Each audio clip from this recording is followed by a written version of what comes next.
Boa noite, bem-vindos ao Aqui Entre Nós de TVeja, a tvdeveja.com. Hoje é quarta-feira, estou aqui com Augusto Nunes para conversar sobre os muitos fatos do dia, né, Augusto? Dia cheio, Foi um dia muito cheio, Augusto. Acho que nós podemos começar pela fala um tanto quanto atípica do vice-presidente da República, Michel Temer. Ótimo. Que fez um quebra-queixo, como se diz no jargão jornalístico, com alguns jornalistas hoje, depois de uma reunião em Brasília. E o Michel Temer, sempre muito comedido, contido, mostrou alguns sinais de nervosismo, não é, Augusto? Exatamente. Vamos ver um trechinho dessa entrevista. E foi ao limite, né? Ele foi ao limite dele em matéria de declaração. Exatamente. E nós estamos pleiteando, exata e precisamente, que todos se dediquem a resolver os problemas do país. Não vamos ignorar que a situação é razoavelmente grave, não tenho dúvida que é grave. E é grave porque há uma crise política se ensaiando, há uma crise econômica que está precisando ser ajustada. Há uma crise política se ensaiando, hein, Augusto? Quando o Michel Temer diz, Greve, que a situação é razoavelmente grave, é gravíssima. Né? Porque, aliás, olha, temos uma garoa, é tempestade. Agora, razoavelmente grave. Eles não chamam as coisas pelo nome, né? Há uma crise, uma tremenda crise, né? Razoavelmente grave. Se fosse razoavelmente grave, ele não precisava chamar todos nós aí para trabalhar pelo país. Mas eles não admitem a culpa, né? Ninguém pede desculpas. Né? Nós temos de trabalhar para resolver o problema que eles criaram. Eles podiam, pelo menos, admitir que criaram o problema. Mas você sabe, deixa eu te contar uma coisa. Nunca antes na história desse país, Augusto, você esteve hoje fora da redação, fazendo trabalhos, né? O Aloysio Mercadante pediu desculpa hoje. Ele pediu? O Aloysio Mercadante, numa mesa... Primeira vez na vida. Com representantes da oposição... disse que, olha, vocês da oposição têm uma experiência de governo nos estados, tiveram 8 anos no Planalto, e nós aqui estamos reconhecendo que nós erramos, todo governante erra às vezes. Ou seja, um movimento concertado, Aloysio Mercadante, Michel Temer, eles estão vindo a público a pedir, como diriam lá em Rio Claro, arrego. Graeb, você me deixou pasmo pelo seguinte, agora a morte libera qualquer declaração, né? O Antônio Carlos Magalhães uma vez me disse em off que o seguinte, ele falava que quando algum senador passava por outro sem cumprimentar, eles costumavam dizer assim, está mercadante hoje, o mercadante não cumprimentava os senadores. Agora, ele pedir desculpas, olha, que pena que o senador Antônio Carlos Magalhães não viveu para ver. Esse é um dia histórico. Agora, Augusto, duas figuras de proa do governo Dilma, certo? Vindo a público num tom de pânico. Certo, é pânico. Pedir... apoio para a sociedade, pedir apoio para os outros políticos, uma trégua. É sinal de que a coisa realmente, a luz vermelha está uma hora acesa. A ficha tem que cair. Isso a luz vermelha acendeu e o que espanta é a demora em perceber isso aí, né? Quer dizer, o país está farto de ouvir as mesmas explicações. E você vê, o próprio Michel Temer, ele não tem um plano a apresentar, ele não tem uma ideia a defender. Ele diz assim, há uma crise que precisa ser equacionada, precisa ser resolvida. Ele diz sim, obrigado. Só que nós sabemos disso faz tempo. E nós queremos saber como é que o governo pretende resolver essa crise. É isso que eles não falam. Então, e o mais curioso é que o Congresso voltou do recesso ontem. A todo vapor, hein? E já no primeiro dia... aplicou uma derrota ao governo. Sim. Certo? Concedendo aumento aos funcionários da CGU e de outras categorias ligadas à justiça. Isso deve representar mais de 2 bilhões de reais em custo anual para os cofres do governo. Não é pouca coisa, ainda mais para um governo que precisa fazer economia. Então, eles não voltaram para a brincadeira, não. Não, e além desse sinal de perigo emitido pelo Congresso, pela Câmara especificamente. Agora, tem um outro. Eles tiraram o PT do comando de CPIs, comissões, etc, etc. Então você tem mudanças muito interessantes e inesperadas. Por exemplo, quem propôs a CPI da internet foi o Cibá Machado. Eu não sei em que é que ele mirava. Agora pegou outro tiro no pé. Porque já aconteceu, ontem apareceu no noticiário político-policial um site, né, da esgotosfera metido aí com a Operação Lava Jato, e agora essa CPI da internet vai inevitavelmente vai topar com a máquina montada pelo governo para insultar adversários, falar bem do governo, né, e garantir a hegemonia do governo, que já não tem nas redes sociais. E, Augusto, tem muita gente que diz, bom, mas a oposição deveria ser responsável, deveria votar a favor de medidas de ajuste, afinal de contas, todo mundo sabe que esse ajuste é necessário. Você concorda com essa ideia?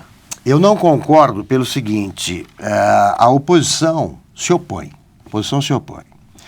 Evidentemente, fica difícil você fazer oposição a ideias que batem com a sua, assim. Vem ao encontro de, né? Só que essas ideias não foram formuladas, Grebe. Não existe o plano. Ajuste, e que já foi desmoralizado, que ele começou com 80, baixou para 70, agora está em 8. Ajuste não é plano. Sim. A gente tem que saber, porque o Brasil precisa ter essa esperança. O que é que vai ser feito para combater o desemprego? O que é que vai ser feito para controlar a inflação? Então, aí sim você discute um plano. Agora, você não pode discutir, você querer o apoio da oposição a medidas pontuais que você não sabe aonde vão levar. Exatamente. E tem um segundo fator, né, Augusto? O governo, pelo menos nominalmente, tem uma base de apoio gigantesca no Congresso. Claro, é a primeira a ser cobrada. Então, essa base tem que ser cobrada. Cobra deles.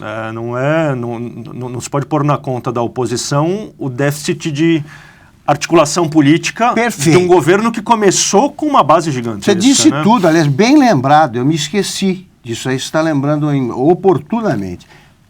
Primeiro você cobra o apoio do PT, que não tem existido as medidas do governo. Depois você tenta a oposição. Exatamente. Porque o próprio PSDB diz, a gente vai assumir o desgaste que o partido do governo recusa, não faz sentido. Exatamente. Faz sentido. Bom, além dessa fala... Como tem notícia em Grebe. Tem notícia. Além dessa fala... Eu não te invejo, você é o diretor de redação do site, eu imagino como você tem de animadíssimo. Além dessa fala curiosa do Michel Temer, que até pela linguagem corporal, você viu, ele estava meio assim... Muito boa. Né? Ele é sempre muito composto, todo durinho, né? Além dessa fala do Michel Temer, nós tivemos um outro fato importante, que foi a eleição do Rodrigo Janot para... É difícil formular isso, porque assim, os pares do Rodrigo Janot no Ministério Público Federal o escolheram como foi o mais votado, favorito, né? Ou foi o mais votado entre aqueles que concorriam para o cargo de procurador-geral. Tem uma lista tríplice, é isso? Eram 4 que concorriam. Sei. Os 3 mais votados farão parte de uma lista tríplice que será enviada à presidente para que ela nomeie um dos 3. Ela pode escolher qualquer um dos 3, tanto faz. Mas a tradição manda, a tradição é que ela recomenda que ela indique o primeiro. E ela diz que fará isso, né? Exatamente. Seria uma maluquice da Dilma. Tudo bem que ela é pródiga em medidas desastradas para ela mesma, inclusive. Mas seria uma maluquice da Dilma negar a recondução do Janot nessa altura, né? Não faz sentido, porque ela vai ser interpretada de várias formas. Se ela fizesse isso, ela seria a decisão seria interpretada de várias formas. Todas são ruins. Pois é, ou né? quis ajudar fulano, ou quis impedir tal coisa. O que ela tem? Ela não tem saída, ela tem de referendar. Exatamente. É o primeiro e ponto final, porque a essa altura as coisas foram tão longe, Greg, que não adianta mexer. Exato. Vai em frente. Então, é o Janot, que teve 799 votos, talvez, me desculpem se eu tiver errado. Muito à frente porque é outra notícia. Muito à frente do segundo colocado. Então... que teve 400 e poucos votos. Aí já seria contrariar a vontade Exatamente. do Ministério Público. E a terceira, vamos olhar os nomes aqui para passar a informação correta para os nossos leitores, certo? Então vamos lá. Rodrigo Janot, com 799 votos, Mário Bonsalia, com 462, e Raquel Dodge, com 402. Não tenho motivos nenhum para hesitação. Exato. O quarto colocado foi Carlos Frederico Santos, com 207 votos, mas ele não fará parte dessa lista tríplice que vai ser enviada para presidente. E até porque você tem uma votação fracionada, assim, você não pode unir os outros, esses eram oposição, aquilo ali. Não tem nada disso. São os preferidos, o ranking, né? Agora, onde o Janot pode encontrar alguma resistência é no Senado, que depois da indicação da presidente precisa confirmar. É um processo semelhante àquele que acontece com o ministro do Supremo, por exemplo. E as relações dele com o presidente do Senado, Renan Calheiros, são péssimas. Péssimas, né? O Renan é um dos investigados. Agora, dizem que o Janot só estava esperando essa confirmação do nome dele como o preferido jogou na retranca, esperando. Dentro da própria categoria dos procuradores, né? Para enviar, para denunciar os políticos que já estavam sendo investigados. Gente grande. Então, Eduardo Cunha, Renan Calheiros talvez, Collor certamente. Todos esses podem entrar muito brevemente, podem aparecer muito brevemente como denunciados já. Agora é com ele, né? Agora é com ele. Não tá na alça de mira do juiz Sérgio Moro. Agora é com ele. Exatamente. Agora é com ele. Embora o juiz Sérgio Moro se mantenha na ofensiva, né? Bom, a terceira notícia forte do dia é justamente a condenação pelo juiz Sérgio Moro do Léo Pinheiro, executivo da construtora OAS. Ele foi condenado a mais de 16 anos de prisão. Em regime fechado. Exatamente, certamente, começou em regime fechado. Como ele fez com os outros já. Exatamente. O que te diz essa condenação? É um recado e tanto, né? O juiz Sérgio Moro, acho que com muita habilidade, tem mostrado como é que se trata, qual é a diferença entre quem colabora com a justiça, que a imprensa chama de delação premiada, eu prefiro chamar de colaboração com a justiça, como, aliás, diz o decreto que trata desses casos. Ele tem mostrado que quem colabora com a justiça realmente tem vantagens previstas em lei que são negadas a quem continua insistindo na mentira. Por que eu posso dizer na mentira, Grebe? É uma maluquice você imaginar que 20 pessoas, né, os da delação premiada, 20 pessoas resolveram confessar crimes que não existiam. Sabe, eu já achava muito louco o Silvinho Land Rover lá no Mensalão, porque ele cumpriu aquela pena, confessou, então fez um acordo com a justiça. Eu falava, meu Deus, se não houve o Mensalão, esse cara é louco. Esse cara é louco, tem que né? ser internado. Agora são 20. Os empreiteiros vêm e falam assim, eu fiz sim. Foi uma negociata, peguei, estão devolvendo dinheiro. E continuam os fiéis, né, aos comparsas, caso do Léo Pinheiro, não aconteceu nada, não fiz nada e tal, quer dizer, é uma loucura. O juiz Sérgio Moro tem se mostrado implacável com essa ação, como tem de ser.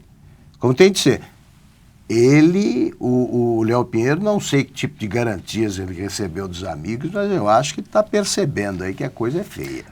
Ele ainda pode recorrer Pode, né? à colaboração premiada, como você disse.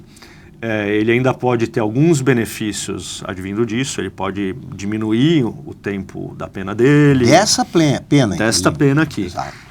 O fato de ele ter sido condenado não significa que ele não possa aderir a uma delação premiada. Exatamente. E como o Veja informou na sua capa de 2 semanas atrás, existe uma negociação de advogados do Léo Pinheiro com o Ministério Público Federal para que ele venha eventualmente a fazer essa colaboração, a assinar esse acordo. O que é um desacordo entre advogados. Né? Um acordo eles estão entre resolvendo, exatamente. estão discordando. Mas eu acho o seguinte, quer dizer, o advogado quando fecha o acordo de delação premiada, ele perde dinheiro, né? Porque não há o que defender. O cara confessou, então ele tem que tratar de detalhes. É natural que os advogados lutem pelos seus honorários. Agora, você não pode ir tão longe aí a ponto de garantir uma temporada na cadeia tão longa para o teu cliente. É isso que eles estão conseguindo. Exatamente. Bom, Augusto, vamos fechar a nossa conversa de hoje com uma história que o site trouxe à tona. Aliás, parabéns. Parabéns ao Felipe Frazão. Exatamente. O repórter que localizou estes vídeos que mostram José Dirceu, mensaleiro e petroleiro, preso. Esse é como ser bicampeão. Né? Bicampeão. Realizando um lobby no Peru. Vamos ver um trechinho desse vídeo. Lula tiene en América del Sur, en su Perú como prioridad. Cuando usted habla con él, usted se da cuenta que Perú para él. Porque ele buscar uma salida ao Pacífico? Sí. Usando Lula como gazua, né, mostrando uma intimidade que, se não existe, o transforma em mentiroso, em farsante. Se existe, mostra que o Lula é um bom companheiro para uma conversa desse tipo. Está mentindo até para esse pobre peruano, porque o Peru nunca foi prioridade para o Lula, jamais. Imagina, a prioridade é a Venezuela, mas tinha negócios a fechar. Sim. Os vídeos foram publicados no Brasil por uma espécie de lobista, uma senhora que se chama, vamos aqui ver o nome dela exatamente também, Zaida Sisson, que está ali ao lado do Dirceu, numa imagem que a gente pode mostrar daqui a pouquinho. Esta senhora loira, ela era uma lobista que atuava no Peru. Ela era casada com um político peruano e ajudava ali a abrir portas. Quando o presidente era Alan Garcia. Esses vídeos são de 2009. Perfeito, Alan Garcia. O Dirceu estava conversando, aí nesse caso com um grupo de ministros do governo Alan Garcia, naquele vídeo anterior, com um equivalente, com alguém que ocupava um cargo equivalente ao que ele já havia ocupado em 2009, chefe da Casa Civil. Até 2005, 2003, 2005. Exatamente. Então, portanto, ele estava ali se encontrando com, não é exatamente esse o nome do cargo no Peru, mas era o chefe da Casa Civil. Num dos vídeos ele diz, o Peru pode se valer da ligação de uma obra, ele até comete um erro em portunhol, né? Elo de ligación. Ele fala, o portunhol é um capítulo à parte, né? Fala português que é mais compreensível, então fala qualquer coisa. Esse espanhol é uma loucura, mas deixando para lá. Ele diz que o Peru vai ser beneficiado pela ligação da rodovia de não sei o quê, aquelas coisas, obras. A saída do Brasil para o Pacífico. Pronto, a saída do Pacífico. Essa aí é usada para enganar meio mundo, né? Em todos os 7 mares e todos os oceanos. É muito interessante o vídeo porque ele mostra assim, o bolivarianismo, vamos dizer assim, em ação. Na conversa do Zé Dirceu com esses políticos peruanos, não transparece nada que possa ser assim, de bate-pronto. interpretado como algo ilegítimo ou ilegal. Mas papo ideológico entre eles, tem uma senhora que chama o Lula de companheiro Lula, meu tiete, e as críticas ao neoliberalismo. Claro. É muito curioso ver o tom da conversa. E Graeb, associe-se esta conversa com as denúncias que são feitas agora e com o fato de o Zé Dirceu estar preso. E a pergunta é muito simples: o que ele está fazendo lá? O que ele está fazendo lá? Qual é a autoridade dele? Ele é consultor?